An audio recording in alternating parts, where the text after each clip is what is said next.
Halo Gamalil, Halo Pak, mana yang lain? apa kabar? Kayaknya lagi belum tahu sih, apa? Kayaknya mau join Zoom juga sih. Ya, kita tunggu bentar lagi aja ya, 5 menit lagi lah ya. Ya.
Halo, berdua aja ini. Halo, Gamalil, Halo Timothy. Pak. Nggak tahu sih sisanya Kalau nggak yang tahu deh kayak. kalau yang di WA itu yang Juragandil itu siapa? Aku kak, aku. Kenapa? Oh lah, katanya Oh, telat tapi udah datang. Ya udah kita mulai aja deh ya. Bentar, saya siapin dulu slide-nya. oke Pak. Si Esther mana si Esther? ada kabar sih, Kak. Oke. Kita kemarin belajar Gauss, berarti sekarang kita belajar lanjutannya ya. Bentar ya, saya itu dulu.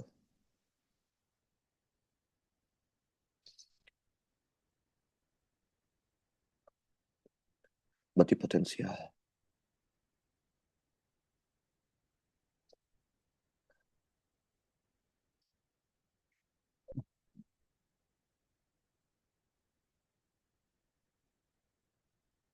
Nanti paling kan dia, ini kan teh Zoom-nya nggak premium ya, jadi ntar 40 menit lagi kita ganti, saya kirim link yang baru ya. Oke, Kak.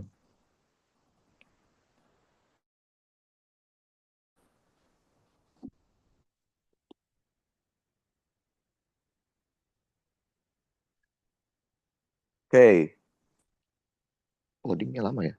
Bentar, kita coba ganti dulu.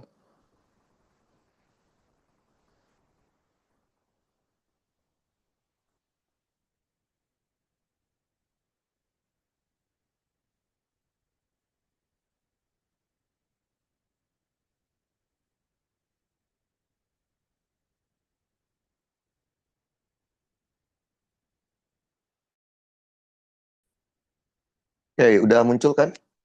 Udah muncul ya? Nah, ini sekarang kita adalah lanjutan dari materi kemarin. Sekarang kita akan bahas yang namanya potensial listrik.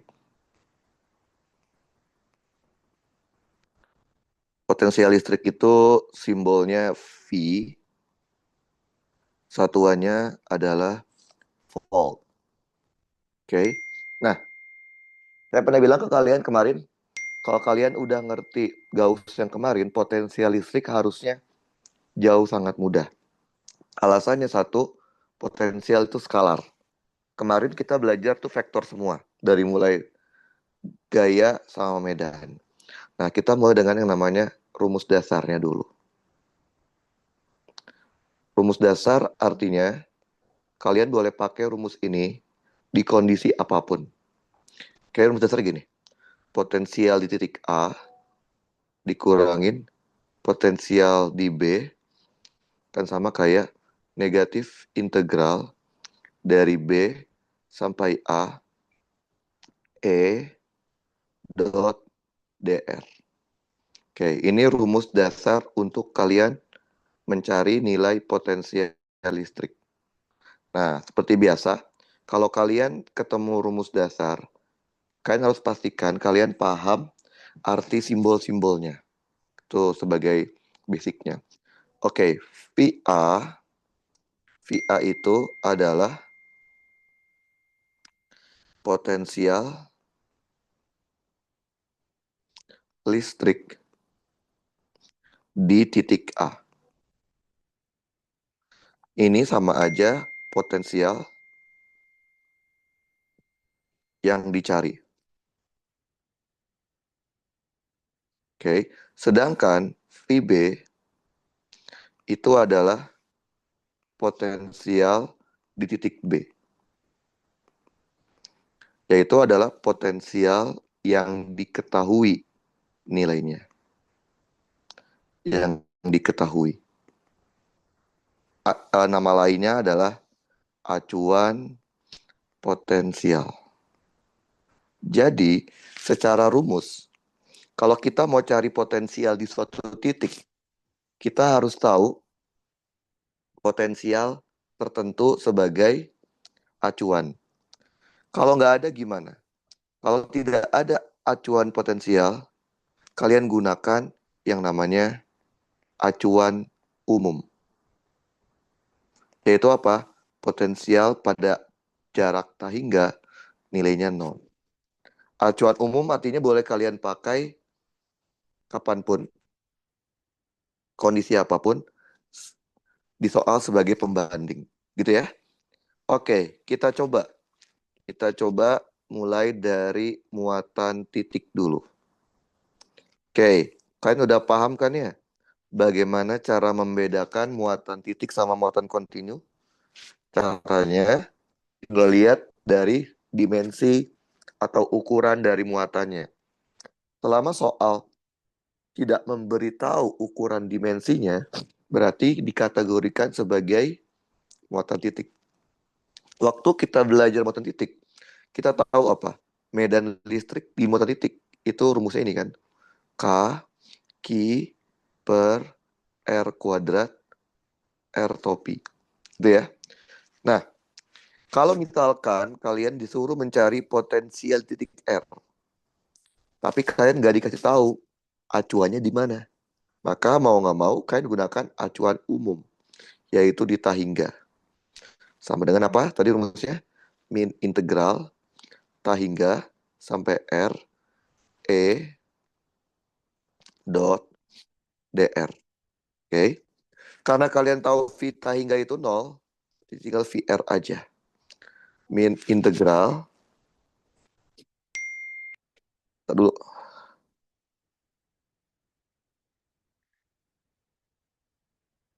Oke? Dari Tahingga sampai R, masukin E-nya. K Q per R kuadrat R topi dot dr-nya kita ganti dengan dr R topi. Seperti biasa, kita selesaikan dulu dot produknya. R dot R topi kita tahu itu 1. Sehingga kita punya apa?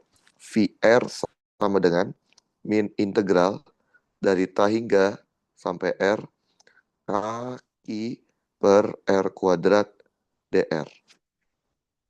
Oke. Kalian keluarkan konstantanya. Yang bisa keluar berarti apa? Minus kaki. Tinggal sisanya adalah 1 per R kuadrat dr. Kalian selesaikan integralnya. Integral dari 1 per R kuadrat itu apa? Negatif 1 per R. Jangan lupa batasnya. Dari Ta hingga R. Maka kita punya PR-nya menjadi K I dalam kurung 1 per R dikurang 1 per Tahingga. Kan kalian tahu ya, 1 dibagi Tahingga itu 0. Maka kita akan punya VR-nya adalah kaki dibagi R. Oke, ini rumus umum atau bukan menurut kalian? Gimana, Gamaliel? Timothy? Ini rumus umum bukan? Eh, rumus umum bukan, Pak? Bukan. Karena rumus ini, kaki per R itu hanya boleh dipakai untuk kondisi muatan titik dengan acuan di Tahingga. Berarti kalau acuannya nggak di Tahingga, ya nggak bisa. Ya, betul. Paham ya? Tapi Paham, Pak. pada umumnya, kalau nggak dikasih tahu, kita boleh berasumsi kalau acuannya Tahingga. Oke? Nah, sekarang kita coba pakai ya. Kita ambil contoh yang sama persis dengan contoh yang kita pernah kerjakan waktu muatan titik di pertemuan pertama kita. Oke, ini Y, ini X. Oke, 0, 1, 2, 3, 4, 5, 6. 1, ya boleh boleh aja lah, santai. 2, 3, 4, 5, 6. Oke, ingat nggak waktu itu kita pernah ngejalan soal ini? Saya punya muatan Q1, letaknya di sini. Terus saya punya muatan Q2, letaknya di sini. Terus saya punya muatan Q3, letaknya di sini. Kemudian saya punya titik pengamat, letaknya di sini. Oke, waktu itu kita punya apa? Q1-nya 1 mikro, Q2-nya negatif 2 mikro, dan Q3-nya 3 mikro. Waktu itu kita, ntar ya, kita apa? Mencari medan listriknya kan? Medan listrik di titik P. Oke, bentar ya. Saya isi kopi dulu.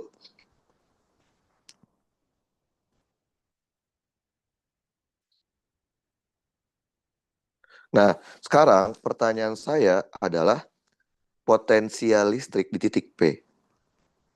Coba kalian perhatikan. Di sekitar titik P ada 3 muatan yang mengganggu dia, yaitu Q1, Q2, dan Q3.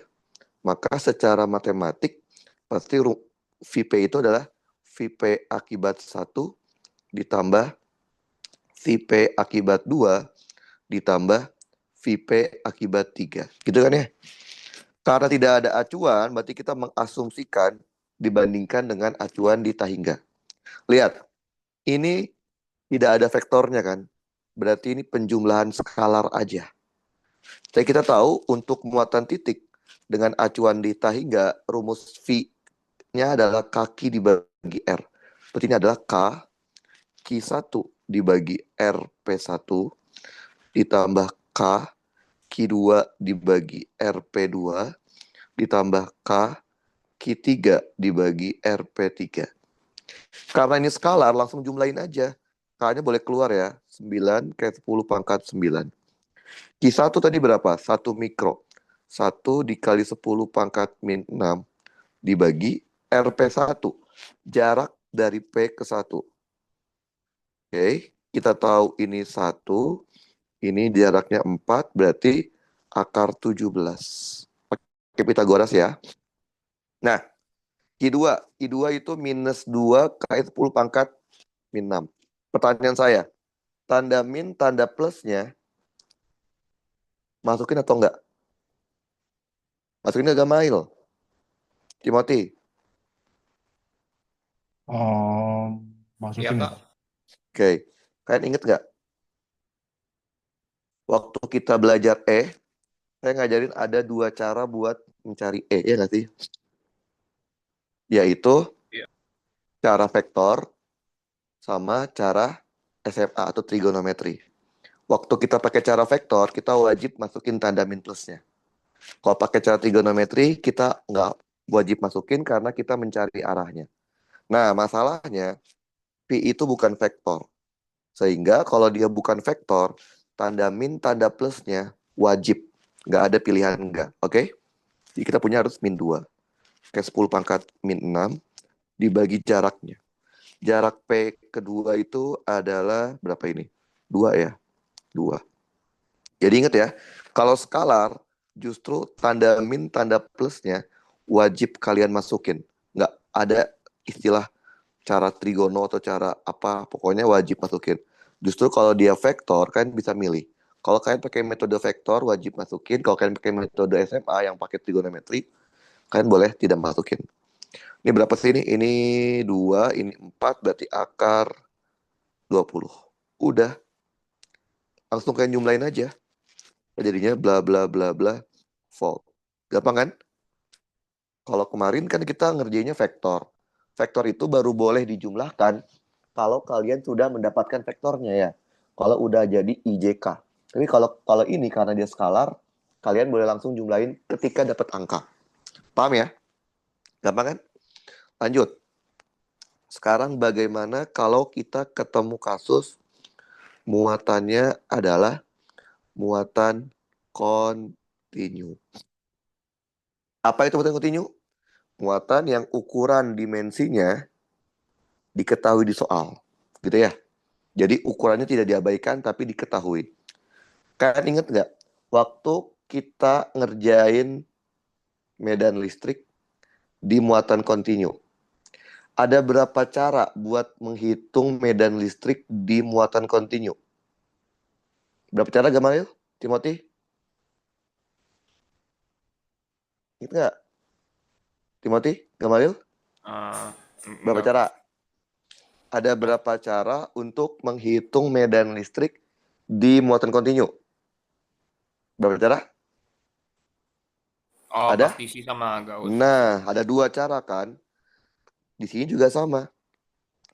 Cara yang pertama itu namanya cara partisi. Oke, sama konsepnya dengan cara partisi di medan listrik.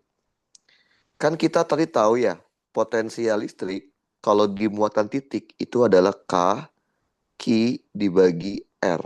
Betul? Ini udah saya turunin tadi.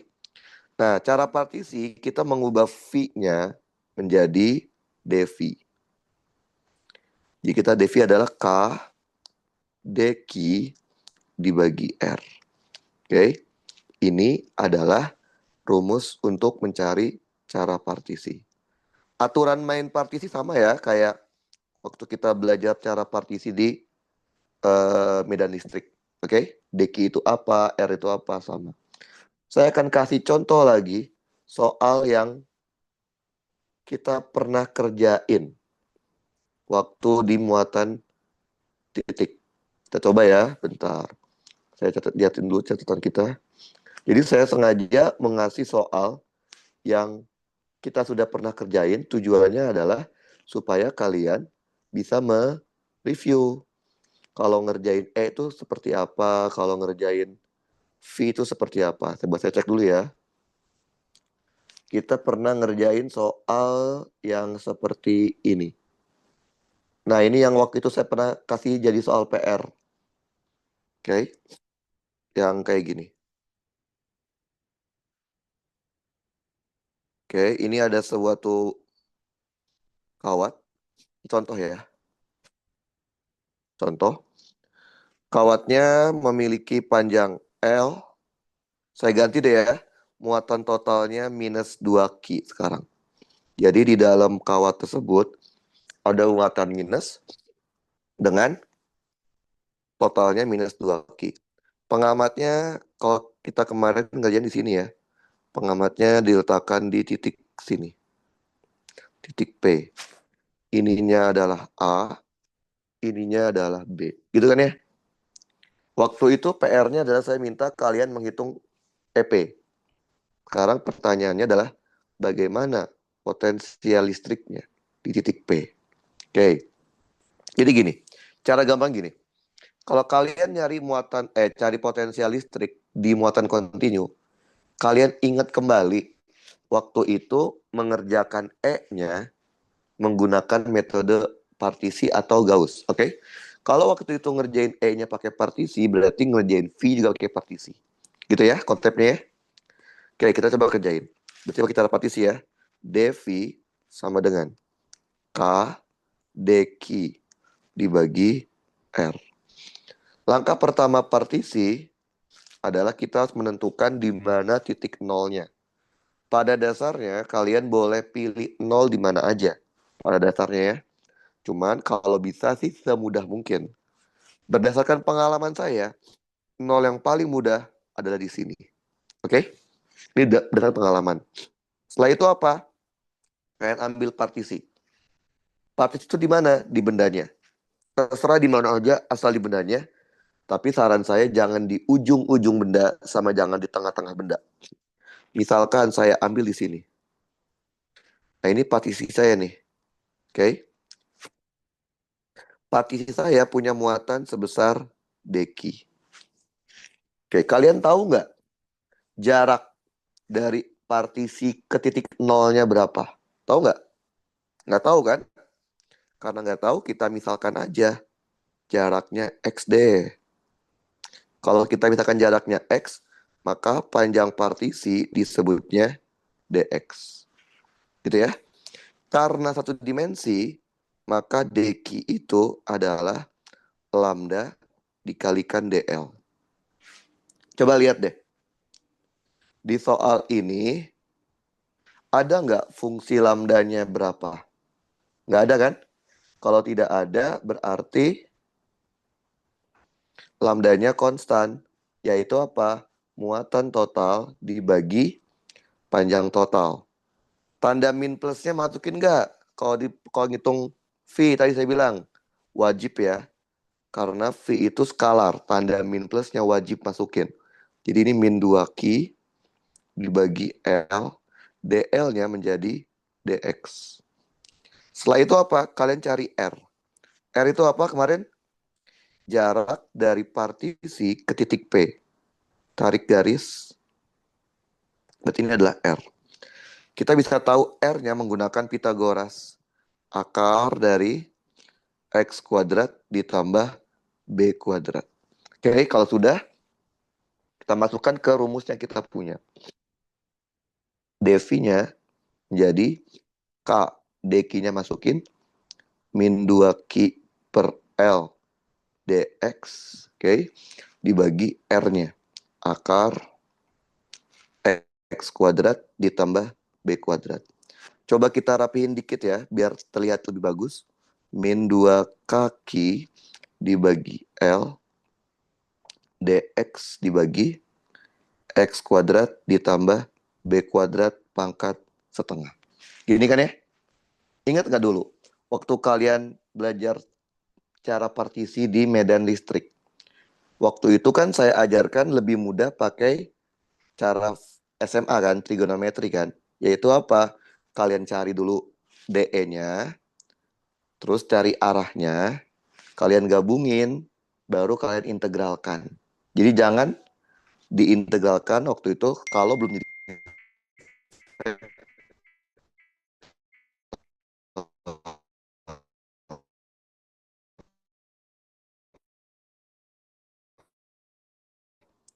Nah, kalau sekarang, ya udah, dapat dong, V-nya keluar.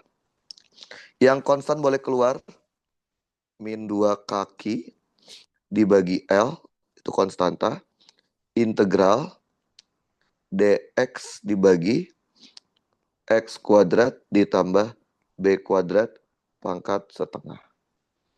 Yang namanya integral harus ada batas. Apa itu batas? Batas itu posisi ujung-ujung bendanya dari titik nol. Lihat, ujung bendanya mana sih? Ini. Ujung terdekatnya, ujung terjauhnya ini. Ujung terdekatnya berada di jarak A dari titik nol. Ujung terjauhnya berada di jarak L plus A dari titik nol. Maka batasnya dari A sampai L plus A. Udah, selesai. Ini secara fisika sudah selesai. Karena kita tinggal melakukan tahap integrasi biasa. Cuman secara matematik belum selesai kan? Karena kalian harus bisa mengintegralkan ini. Kalian kan di matematika sudah belajar integral. Betul ya, Gamaliel ya? Timothy? Udah kan ya? Betul, Kak. Oke, saya mau nanya deh. Kan kalian udah diajarkan semua teknik dasar pengintegralan. Ada substitusi, ada trigonometri, ada parsial, ada rasional, ada apa lagi saya lupa. Banyak pokoknya lah ya. Menurut kalian deh, kalau ketemu soal seperti ini, integral dari dx dibagi X kuadrat tambah B kuadrat pangkat setengah, teknik integral apa yang dipakai buat menyelesaikan integral ini? Apa Gamaliel? Apa Timothy? Trigonometri bukan, Kak? Betul. Ini kalian selesaikan dengan namanya teknik trigonometri. Oke? Trigonometri. Bisa ya? Nggak perlu saya kerjain ya. Kalian coba sendiri ya, pakai teknik trigonometri. Pakai substitusi trigonometri. Udah. Gampang kan? Artinya, kalau kalian pernah mengerjakan E yang menggunakan partisi, maka mengerjakan V-nya juga pakai partisi. Oke. Oke. Nanti kita akan... Oke. Nah, metode kedua. Tadi apa kalau kata kalian? Menggunakan hukum Gauss ya. Oke, hukum Gauss itu memang salah satu metode untuk apa? Menghitung E. Terus kita bisa ngitung Gauss pakai ngitung Gauss menghitung Gauss buat hitung V nggak bisa. Ngitung V nggak bisa pakai hukum Gauss. Terus gimana dong? Makanya saya bilang bukan pakai hukum Gauss tapi apa? Menggunakan hasil medan listrik yang didapat dari hukum Gauss. Jadi kita menggunakan E yang didapat dari hukum Gauss. Oke? Kita waktu belajar hukum Gauss, kita udah ngerjain banyak banget contoh ya. Contoh kasus yang bisa dikerjakan dengan hukum Gauss, betul? Coba kita coba contoh satu aja ya. Kita coba kerjain contoh yang paling general, yaitu kasus bola. Mana ya soalnya ya? Bentar. Kita coba lihat dulu ya. Jadi saya akan kasih soal yang persis sama dengan soal yang pernah kita kerjain waktu di malam-malam itu. Saya mau kasih soal yang bola tipe yang ini deh. Bola tipe D. Itu apa judulnya? Bola pejal, konduktor, berongga. Kadang disebut sebagai kulit tebal. Oke. Ditambah muatan titik. Oke. Waktu itu soalnya itu seperti ini. Oke, ada bola pejal. Oke. Di sini rongganya. Rongga itu bukan konduktor, bukan juga isolator. Oke. R1. Kemudian ada dilapisi oleh konduktor. Oke. Konduktornya itu segini doang. Dari sini sampai sini. Ini konduktor. Jari-jari luar konduktornya adalah R2. Oke, di soal yang kemarin saya kasih, di rongganya kita kasih muatan titik sebesar plus 2Q. Sementara di konduktornya saya kasih minus 3Q. Gitu kan ya? Nah, kita sudah mengerjakan soal ini nih dengan hukum Gauss. Dari hukum Gauss, kita mendapatkan medan listriknya, yaitu ada 3 zona. Yang pertama dari 0 sampai R1, E-nya itu adalah 2Q dibagi 4Pi epsilon 0 R kuadrat. Dari R1 sampai R2, E-nya itu 0. Dan dari R2 sampai Tahingga, E-nya itu adalah min Q dibagi 4Pi epsilon 0 R kuadrat. Oke, jadi ini E-nya didapatkan dari perhitungan Gauss sebelumnya. Jangan berharap ini akan dikasih tahu. Oke, nah sekarang pertanyaannya adalah bagaimana dengan potensialnya? Berarti kan sama dong, potensialnya juga ada 3 zona. Dari 0 sampai R1, dari R1 sampai R2, dan dari R2 sampai infinite. Tadi ingat nggak apa yang saya bilang?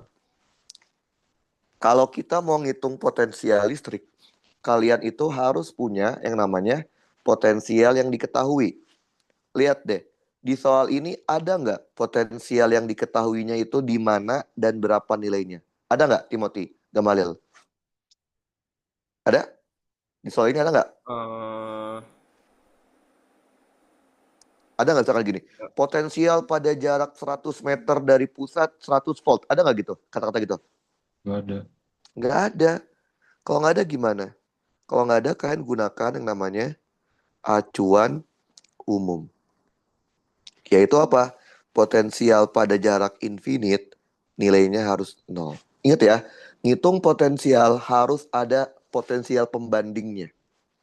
Oke, nah karena kita tidak punya acuan potensial yang diberikan, kita gunakan acuan umum, yaitu di Tahingga. Nah, sekarang gini konsepnya. Mengerjakan potensial itu paling mudah adalah kerjakan potensial yang paling dekat dengan acuan yang kita punya. Kita punya acuan di Tahingga. Tahingga itu lebih dekat kemana? Lebih dekat ke 0 sampai R1, R1 sampai R2, atau R2 sampai Tahingga? Mana lebih dekat dengan Tahingga? Jamalil, Timothy? R2 sampai Tahingga. Nah, karena itu lebih dekat, kita kerjain itu terlebih dahulu.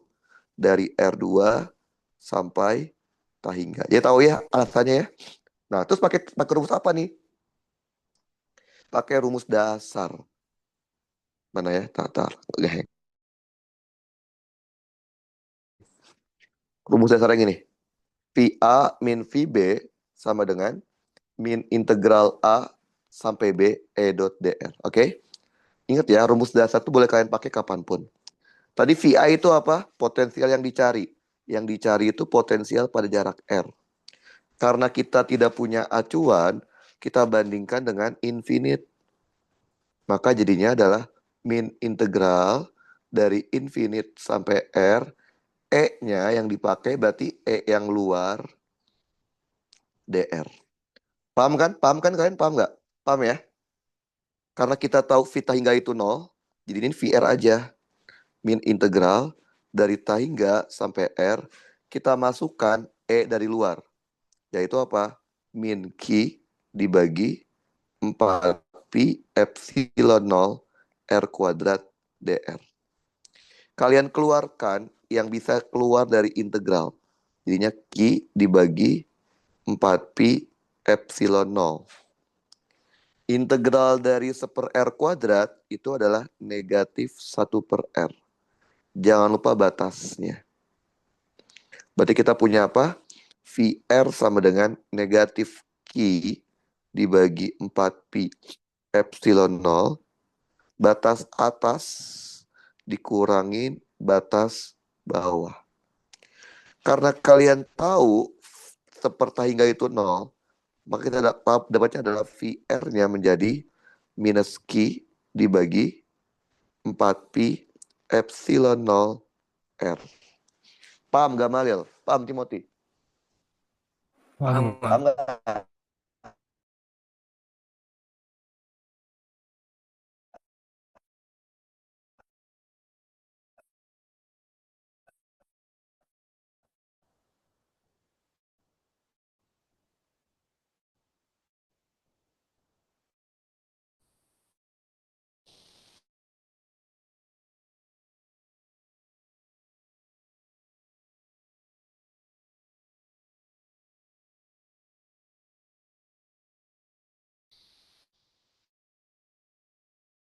Oke.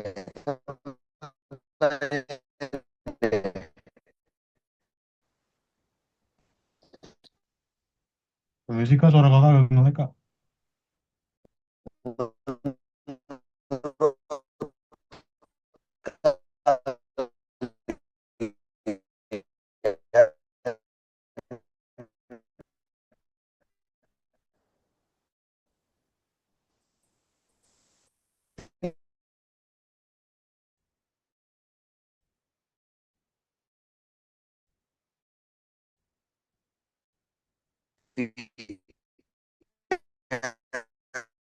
Kecil ini nilai atau halo halo halo halo halo Timothy Gamalil terdengar soalnya. Tadi Suara putus-putus Kak. Oh bentar putus-putus bentar kak. bentar, saya ganti dulu koneksinya. Oke, tes tes sekarang kedengar nggak? Kedengeran Timothy Gamalil? Ya aman nggak? Oke, Boleh. saya tanya, VR kecil yang saya tulis, VR kecil sama dengan min Q dibagi 4 pi epsilon 0 R kecil.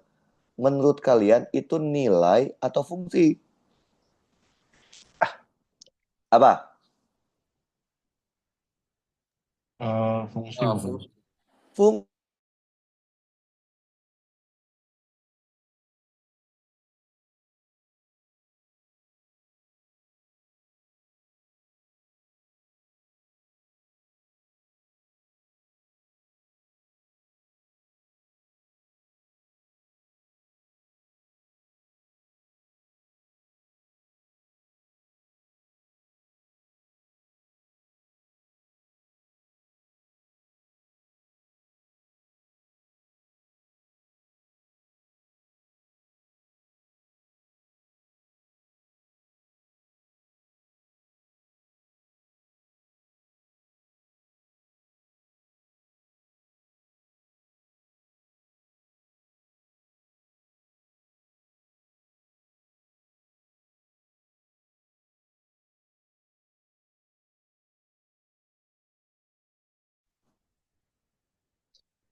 Halo Timothy, terdengar suaranya?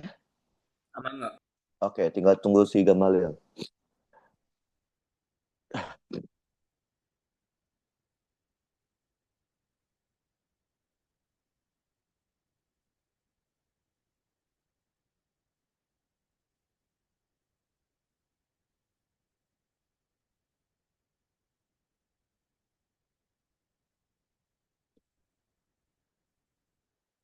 Mana nih Gamalil nih?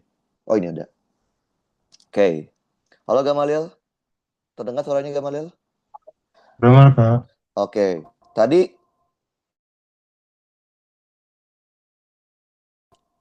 VR kecil itu fungsikannya.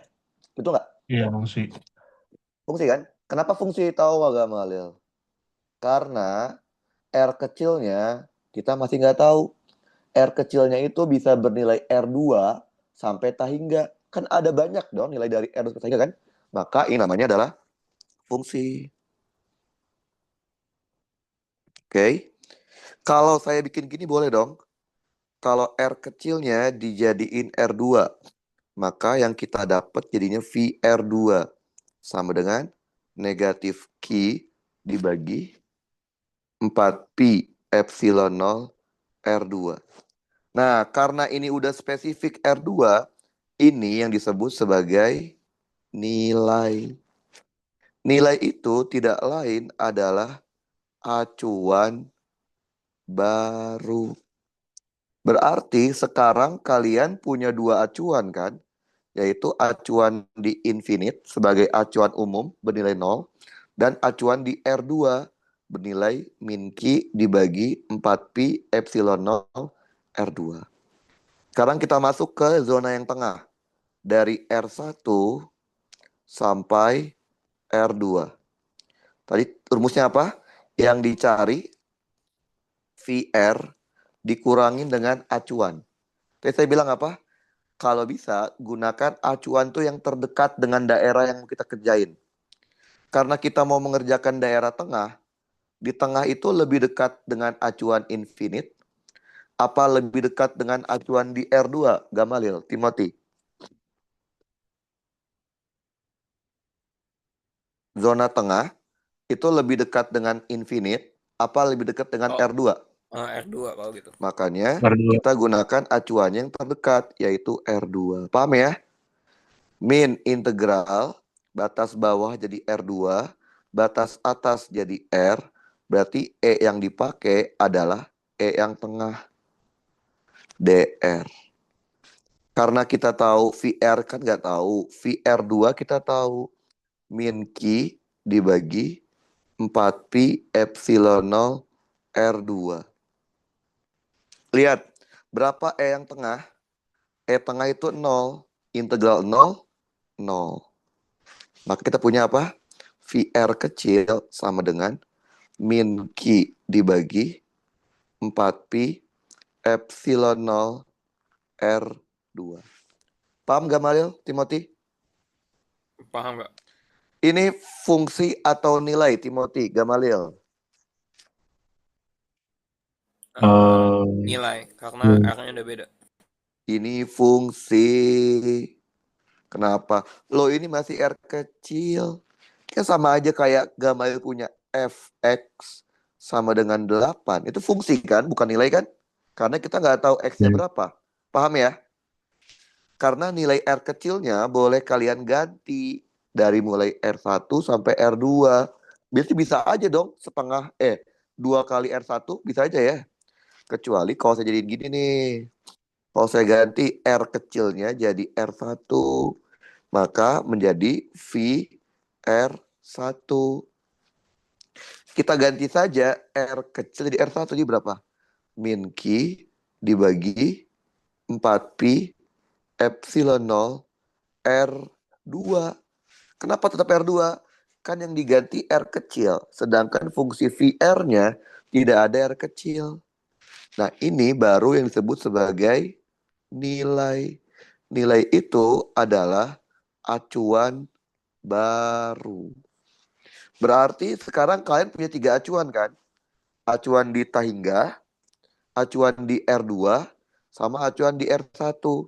Nah, sekarang kita masuk yang paling dalam. Dari 0 sampai R1. Yang dicari adalah VR dikurangin dengan acuan. Dari 3 acuan yang kalian punya, mana yang paling dekat dengan daerah dalam? Tahingga, R2, apa R1? Timothy, Gamalil? Apa? Eh, Yang paling R1. dekat dengan R1 betul. Maka acuan yang kita pakai VR1. Paham ya? Min integral berarti bawahnya jadi R1, ininya R, E-nya berarti E yang dalam. Ngerti nggak? Ngerti kan ya? VR kita nggak tahu, VR1 kita tahu. Min Q dibagi 4pi epsilon 0 R2 min integral dari R1 sampai R, kita masukkan E yang dalam. Berapa tadi? 2Q per 4pi epsilon 0 R kuadrat. 2Q dibagi 4pi epsilon 0 R kuadrat DR. Selesaikan dulu yang bisa kita keluarkan. Minus 2Q dibagi 4pi epsilon 0. Integral dari 1/R kuadrat minus 1/R. Batas jangan lupa dari R1 sampai R. Maka kita punya VR sama dengan 2Q dibagi 4pi epsilon 0 R dikurang 2Q dibagi 4pi epsilon 0 R1 dikurang Q dibagi 4pi epsilon 0 R2. Sampai sini paham nggak? Timothy, Gamalil, paham? Paham nggak? Pak. Ini fungsi apa nilai? Fungsi nilai? Fungsi. Fungsi. Karena masih R kecil. R kecilnya kita nggak tahu. Pokoknya R kecilnya antara 0 sampai R1. Nah, kalau saya bikin gini boleh dong. Kalau R kecilnya saya jadiin 0. Maka kita akan dapatnya V0. Coba ganti R kecilnya jadi 0. Jadi berapa? Berapa, Gamalil, Timothy? Ganti R kecil jadi 0. Jadi Berapa? tahing nggak Pak? Tahingga, betul. Kan yang R kecil kan 1/0 kan, tahingga ya, betul? Nah, ini namanya nilai. Nilai itu sama aja kayak acuan baru. Coba kita rapihin ya, biar lihatnya gampang. Berarti V-nya itu ada 3 zona. Zona pertama dari 0 sampai R1, V-nya itu adalah 2Q dibagi 4pi epsilon 0R dikurang 2Q dibagi 4pi epsilon 0R1 dikurang Q dibagi 4pi epsilon 0R2. Pada zona R1 sampai R2 kita punya V-nya yaitu apa? 2Q berapa V-nya? Ya tuh catat. Min Q dibagi 4pi epsilon 0 R2. Min Q dibagi 4pi epsilon 0 R2. Pada zona paling luar dari R2 sampai infinite, V-nya itu adalah min Q dibagi 4pi epsilon 0 R kecil. Min Q dibagi 4pi epsilon 0 R kecil. Nah, ingat nggak kalian waktu ngerjain E? Kalau kita sudah tahu bagaimana fungsi E untuk setiap zona, kita bisa bikin grafik ya. Ini juga sama. Kita juga bisa bikin grafiknya. Yaitu adalah grafik V terhadap R. Oke? Sama, bedanya dia sumbu Y-nya V. Karena ada yang minus, berarti kita jangan sampai bawah banget. Sumbu Y-nya adalah V, sumbu X-nya adalah R kecil. Langkah pertama apa? Tentukan batas-batas intervalnya. 0, R1, R2, infinite. 0, R1, R2, infinite. Oke? Tentuin nilainya berapa di 0. Tadi berapa di 0? Tahingga kan? Berarti 0 kita pasangkan dengan tahingga. Berapa tadi di R1? min Q dibagi 4Pi epsilon 0 R2. Di bawah sini berarti ya. Min Q dibagi 4Pi epsilon 0 R2. Kita pasangkan dengan R1. Oke. Berapa ketika R2? Lihat lagi. R2 sama ya. Min Q dibagi 4Pi epsilon 0 R2. Kita pasangkan dengan R2. Oke, terus berapa ketika Tahingga? Tahingga itu kan acuan umum ya, 0 kan? Berarti titikin sama 0. Nah, setelah itu apa? Bikin grafik. Dari 0 sampai R1, lihatnya fungsi V yang dalam. Lihatnya R kecilnya. R kecil pangkat 1, tapi seper. Berarti grafiknya asimtotik. Begini. Dari R1 sampai Tahingga, lihat fungsi V yang di tengah. Ternyata fungsi V-nya tidak ada variabel R kecil. Berarti dia konstanta. Dari R2 sampai infinite, lihat fungsi yang paling luar. R kecilnya pangkat 1, tapi seper, tapi minus. Berarti kebalikannya. Asimtot dari bawah ke atas. Paham nggak kalian? Gamaliel, Timothy paham? Paham, Kak. Aman, Kak. Paham ya.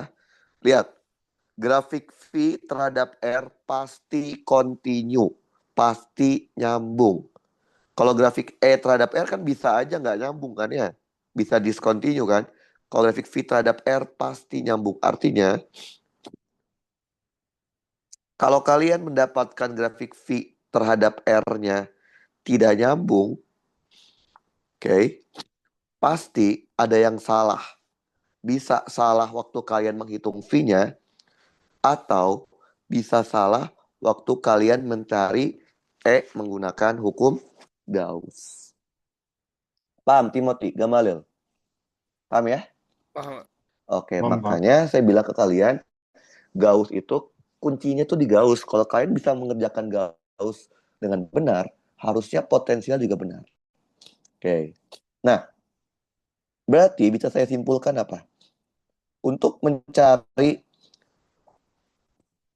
potensial listrik, kalian harus tahu dulu bagaimana medan listriknya. Iya, benar kan gitu kan ya? Karena potensial membutuhkan informasi medan listrik. Sekarang pertanyaannya adalah, bisa nggak kalau dibalik? Kalian udah tahu potensialnya, bisa nggak kalian mencari medan listriknya? Bisa nggak, Malil? Bisa nggak, Timothy? Bisa nggak menurut kalian? Bisa, Kak. Bisa. Jadi ada hubungannya. Hubungan antara medan listrik E dan potensial listrik. Tadi kan kalian tahu, potensial listrik itu rumus dasarnya apa? Min integral E. Betul nggak? Betul ya?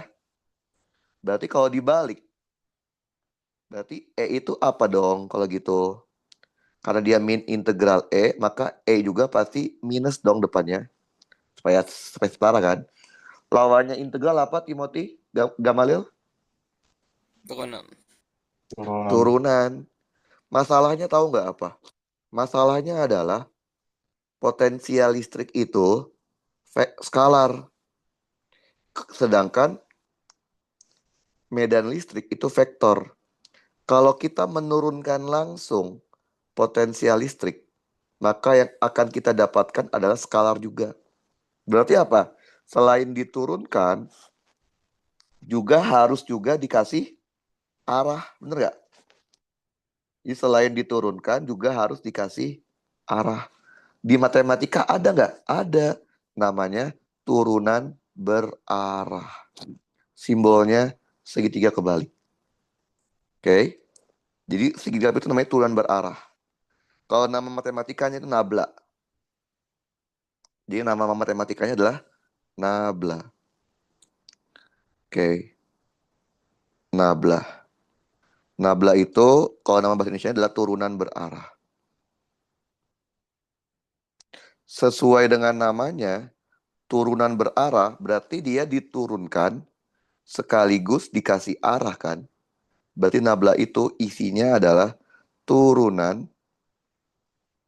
dikasih arah, turunan dikasih arah, turunan dikasih arah. Paham? Paham Timothy? Gamalil? Oh, Kak. Kita kasih contoh deh biar gampang makainya. Misalkan deh, kalian punya fungsi potensial 2x kuadrat Y Z pangkat 3. Oke? Fungsi V ini saya mau cari tahu medan listriknya itu seperti apa. Ya udah, berarti E itu adalah tadi apa? Minus dari nabla V. Masukin. Nabla itu adalah turunan dikasih arah, turunan dikasih arah, turunan dikasih arah. Masukin V-nya. 2x kuadrat Y Z pangkat 3. Kaliin biasa aja. Min D per DX dalam kurung 2x kuadrat Y Z pangkat 3 I ditambah D per DY dalam kurung 2x kuadrat Y Z pangkat 3 J ditambah D per DZ dalam kurung 2x kuadrat Y Z pangkat 3 K. Paham, paham? Ngerti Timothy? Gamal? Iya, Lil? Pak. Kamu, Kak. Oke. Coba turunkan hanya terhadap X. Tapi yang lainnya konstan. 4X Y Z pangkat 3 I. Turunkan hanya terhadap Y. Tapi yang lainnya konstan. 2X kuadrat Z pangkat 3 J. Turunkan hanya terhadap Z. Tapi yang lainnya konstan. 6X kuadrat Y Z kuadrat K. Maka min 4X Y Z pangkat 3 I dikurang 2X kuadrat Z pangkat 3 J dikurang 6X kuadrat Y Z pangkat 2 K. Satuan jangan lupa Newton per kolom. Paham gak Malil? Timothy? Paham, Ngerti? Kak. Berarti potensial listrik dan medan listrik saling terkait. Kalau kita punya fungsi medan listrik, kita akan dapat fungsi potensialnya. Begitupun sebaliknya. Oke, lanjut. Subbab selanjutnya adalah energi potensial listrik. Oke, dulu kalian sebutnya EP. Sekarang simbolnya U. Sama aja ya. Satuannya itu adalah Joule. Oke, apa sih secara definisi energi potensial listrik? Secara definisi adalah energi yang dibutuhkan untuk melawan gaya listrik. Jadi gaya listrik itu kan bisa kita lawan dengan memberikan energi tertentu, namanya energi potensial listrik. Oke, kita mulai dengan rumus dasar. Rumus dasar artinya apa? Bisa kalian pakai di kondisi apapun. Oke. Rumus dasarnya mirip kayak rumus dasarnya V. UA dikurangin UB sama dengan min integral dari B sampai A, kok E, salah. F dot produk dengan DR. Oke, ini adalah rumus dasarnya. Seperti biasa, kalau kalian ketemu rumus dasar, kalian harus pastikan kalian paham arti simbol-simbolnya. Sama kayak tadi, UA di sini, ini artinya adalah energi potensial listrik di titik A. Titik A berarti adalah potensial yang dicari.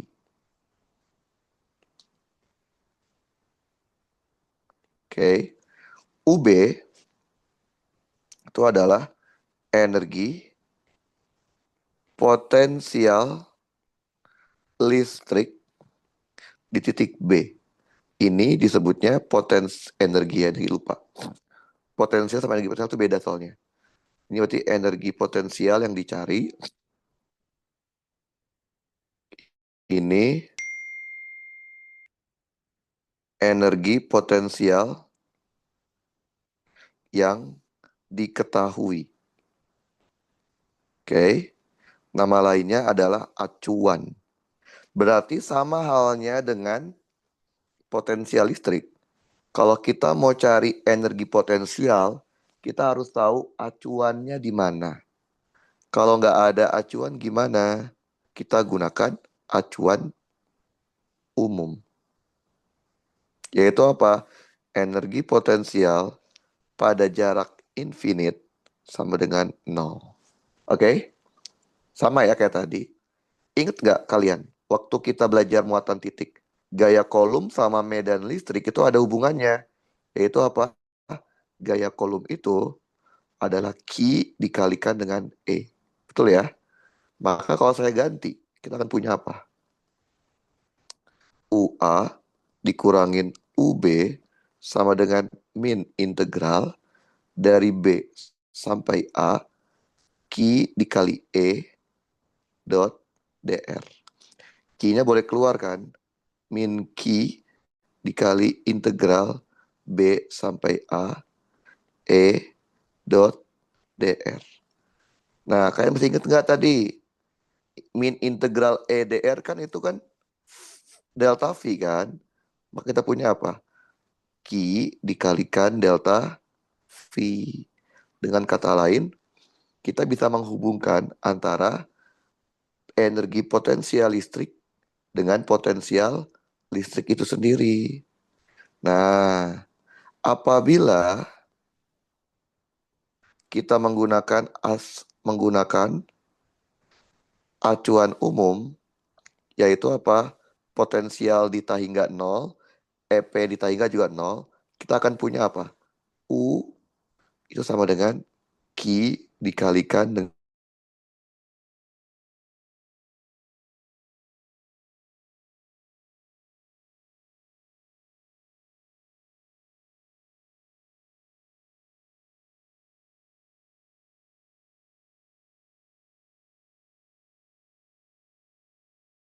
muatan titik. Mati, bentar. Waktu kita belajar muatan titik, kita tahu gaya kolom yang dialami oleh muatan titik itu adalah Q1, Q2 dibagi R kuadrat R topi. Kalau kalian disuruh mencari energi potensial pada titik R, tapi kalian nggak punya acuan energi potensial, maka kita bandingkan dengan infinite.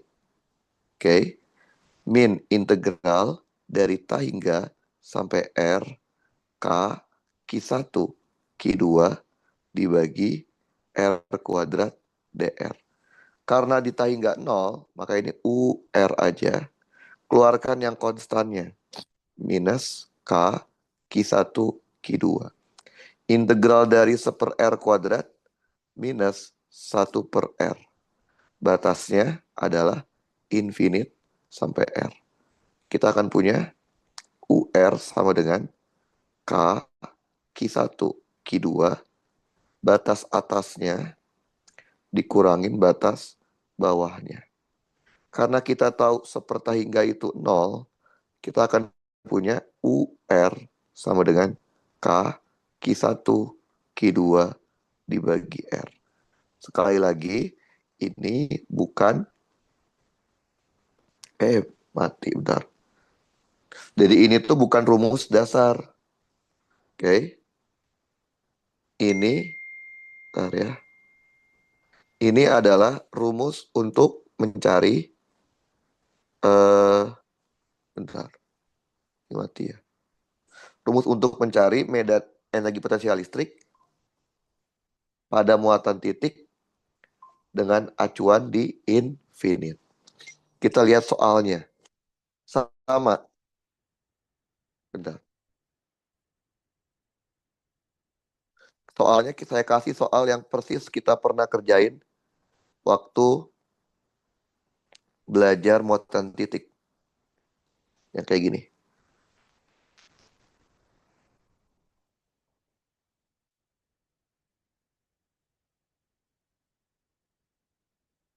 Ini 0, ini 1, ini 2, 3, 4, 5, 6, 1, 2, 3, 4, 5, 6.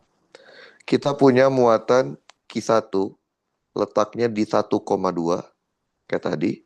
Kita punya muatan Q2 letaknya di 4,6 kayak tadi. Dan kita punya muatan Q3 letaknya di 4,2 kayak tadi juga. Di mana Q1 itu 1 mikrokolum, Q2-nya negatif 2 mikrokolum, Q3-nya adalah 3 mikrokolum. Waktu pertemuan pertama, kita mintanya adalah gaya kolom yang dialami oleh muatan 2 kalau nggak salah. Oke, sekarang pertanyaan saya adalah berapa energi potensial sistem pada soal ini? Oke, kita tidak memiliki acuan, berarti diasumsikan dari tak hingga. Nah, gini cara pemikirannya. Berarti kita berasumsi bahwa ketiga muatan ini semuanya asal mulanya dari tak hingga. Kemudian kalian pindahkan satu persatu ke posisinya. Berarti gini, awal mulanya tuh nggak ada muatan di sini. Kalian punya muatan Q1 yang letaknya di tak hingga, kalian pindahkan ke tempatnya di sini. Nah, untuk memindahkan Q1 ke tempatnya sekarang, kan butuh energi potensial sebesar U1, yang nilainya adalah 0. Kenapa 0? Tadi saya bilang apa? Energi potensial listrik adalah energi yang dibutuhkan untuk melawan gaya listriknya. Ketika kita memindahkan Q1 ke tempatnya, tidak ada gaya listrik yang harus saya lawan. Berarti secara konsep tidak butuh energi untuk memindahkannya. Sekarang, di tempatnya sudah ada muatan Q1. Kita punya Q2 yang awalnya ada di infinite. Kalian pindahkan ke tempatnya di sini. Kalian butuh energi potensial sebesar U2. Ketika Q2 di sini, dia kan harus melawan gaya kolom antara 1 dan 2, betul? Maka ada U21, yaitu apa? K, Q2, Q1 dibagi R21. Oke, sekarang di tempatnya sudah ada dua muatan, yaitu muatan Q1 dan muatan Q2. Kalian punya Q3 yang awalnya dari tak hingga. Bentar. Awal di tak hingga. Kalian mau tarik Q3 ini ke tempatnya semula, yaitu di sini. Maka dibutuhkan energi potensial U3. Coba kalian perhatikan. Kalau ada Q3 di sini, Q3 pasti akan ditarik atau ditolak oleh muatan 1. Dan juga akan ada gaya kolom muatan 2. Berarti apa? Ada U3 karena 1 ditambah ada U3 karena 2. Berarti apa ini? Q3 Q1 dibagi R31 ditambah K Q3 Q2 dibagi R32. Udah kan? Semua muatan sudah saya taruh di tempatnya. Maka ini namanya U total. Berarti U sistem itu sama aja kayak U total. Yaitu apa? U1 ditambah U2 ditambah U3. U1-nya 0, U2-nya adalah K, Q2, Q1 dibagi R21, dan U3-nya ada 2, K, Q3, Q1 dibagi R31 ditambah K, Q3, Q2 dibagi R32. Lihat, penjumlahannya adalah penjumlahan skalar. Berarti apa? Langsung jumlahin aja. 9 dikali 10 pangkat 9. Karena skalar, maka tanda min, tanda plus wajib masukin. Q2-nya min 2, 10 pangkat min 6. Q1-nya 1, 10 pangkat min 6. Dibagi jaraknya ya, tinggal kalian pakai Pitagoras. Bisa ya? Ditambah Q3 itu 3, 10 pangkat min 6.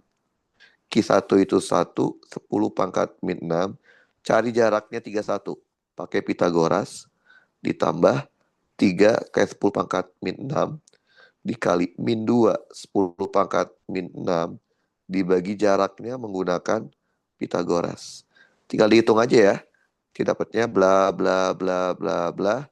Satuannya adalah joule. Paham, Timothy dan Balil? Paham gue. Paham?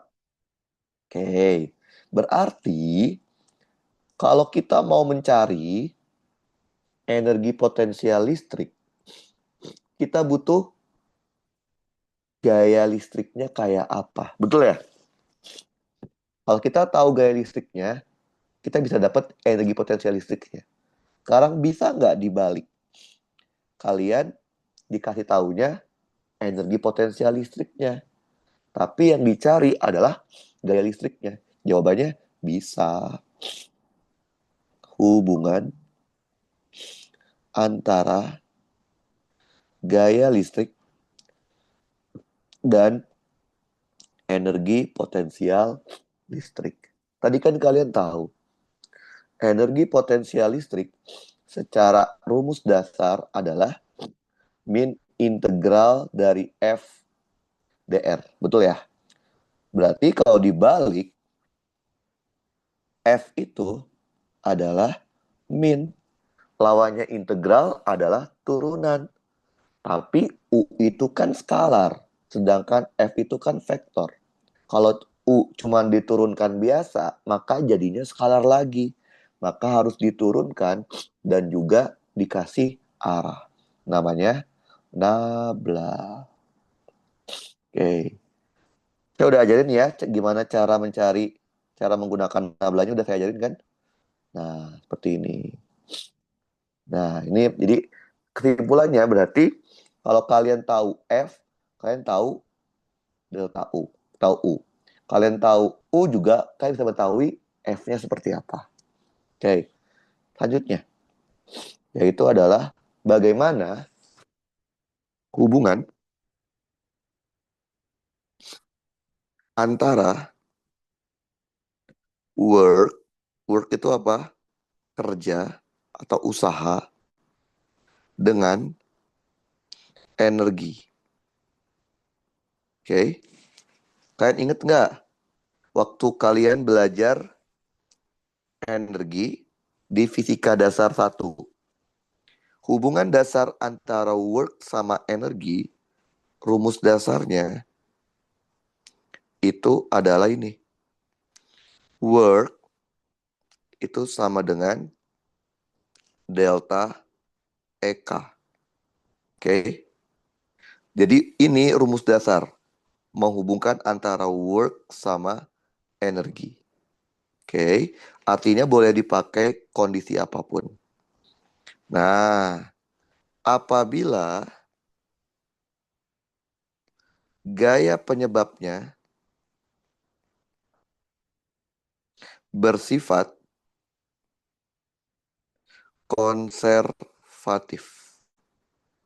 Nah, kebetulan gaya listrik itu adalah gaya yang bersifat konservatif. Pada kasus gaya konservatif, delta EK akan sama kayak negatif delta EP. Atau disebut juga delta negatif delta U. Oke, dengan kata lain, pada kasus gaya konservatif, yaitu gaya listrik, work-nya selain bisa dicari menggunakan perubahan delta EK, juga dapat dicari menggunakan negatif delta U. Ingat kan ya, yang namanya delta itu artinya final dikurangin inisial. Oke. Tapi W sama dengan delta EK masih bisa dipakai? Masih bisa dipakai. Jadi ini seperti alternatif cara untuk mencari work. Tapi dikhususkan untuk kasus gaya konservatif. Kebetulan gaya kolum itu adalah gaya yang bersifat konservatif. Sampai sini paham? Ngerti nggak? Ngerti? Aman nggak? Udah, ini materi yang namanya listrik statis. Jadi dari awal, muatan titik, muatan kontinu, hukum Gauss, sama potensial listrik dan energi potensial listrik itu satu bagian. Biasanya akan keluar satu soal. Di mana pertanyaan A-nya mungkin medan listrik. Pertanyaan B-nya adalah grafik medan listriknya. Pertanyaan C-nya potensial listriknya. Pertanyaan D-nya grafik potensial listrik. Mungkin pertanyaan E-nya adalah energi potensial listrik. Yes! Jadi seperti itu. Jadi dari 3 pertemuan kita itu tuh sebenarnya mungkin hanya satu soal doang yang keluar. Karena ini satu bagian yang terintegrasi. Yang aku saya bilang apa kalau kalian nggak ngerti di bagian Gauss-nya, ini akan terasa susah banget. Nah, nanti pertemuan selanjutnya kita mulai belajar yang namanya alat listriknya, yaitu dimulai dengan kapasitor dulu. Setelah kapasitor beres, kita belajar arus listriknya, yaitu rangkaian DC. Nah, itu sampai materi itu. Nah, kalau idealnya kalian itu ujian UTS-nya itu sampai magnet idealnya ya. Tapi saya nggak tahu karena ada libur lebaran kayak gini, apakah tetap sampai magnet atau hanya sampai arus DC aja, rangkaian DC. Kalau saya sih berharap sampai rangkaian DC aja ya, supaya nggak terlalu banyak materinya. Sehingga materi buat UASnya kita bisa prepare lebih baik lagi gitu. Oke, sampai sini ada pertanyaan Timothy sama Gamalil untuk potensial dan energi potensial. Aman nggak? Aman? Aman, Gamalil Kak. gimana? Udah deh. Aman, Kak. Kalau nggak ada pertanyaan, nanti seperti biasa catatannya saya akan kirim ke WA grup kita. Rekamannya akan saya upload dulu. Nanti linknya saya akan kasih ke grup kita ya untuk kalian review kembali. Oke? Nah, ada pertanyaan ya. Berarti pertemuan selanjutnya kita akan masuk ke alat listriknya, yaitu kapasitor. Di kelas sampai situ kan? Atau udah lebih? Udah sampai DC? Resistor, Kak. Udah sampai resistor ya? Itu berarti udah sampai arus DC. Berarti udah masih ada 2 step untuk mencapai materi di kelas. Oke?